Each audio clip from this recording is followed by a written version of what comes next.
BJP विजय विदा वरिष्ठ नेता विजय महापात्र दलर बहिष्कार करिछि बीजेपी। दल विरोधी कार्य एवं अनुशासन भंग अभियोग विरोध में कार्यानुष्ठान नहीं दल। बीजेपी राज्य कार्यकारी सदस्य थिले विजय महापात्र।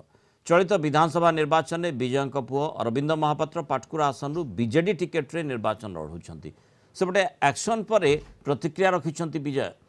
से 5 वर्ष धरी दल में नथिले बोली कहिसंती। 5 वर्ष धरी केबे ऑफिस जाई नाहंती किंबा तांकु केही डाकंतीनी। एबे तांको विरोध में कार्यानुष्ठान नहीं बीजेपी निजकु निजे अपदस्थ करुछि बोली कहिसंती विजय।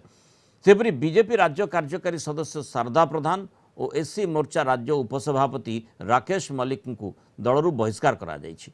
टिकेट न पाइबारु स्वाधीन प्रार्थी भाव महांगारू शारदा प्रधान और सोररू राकेश मल्लिक निर्वाचन लड़ुंट।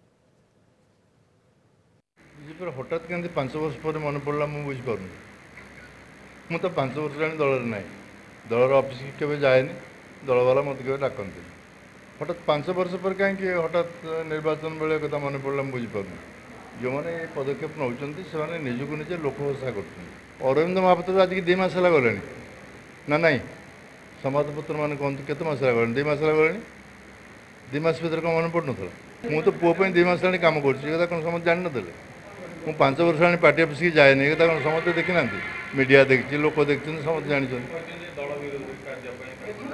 जे दल विरोधी कार्य बीजेपी लिखुची कहली अर्थ निजक निजे लोक हसा करवा।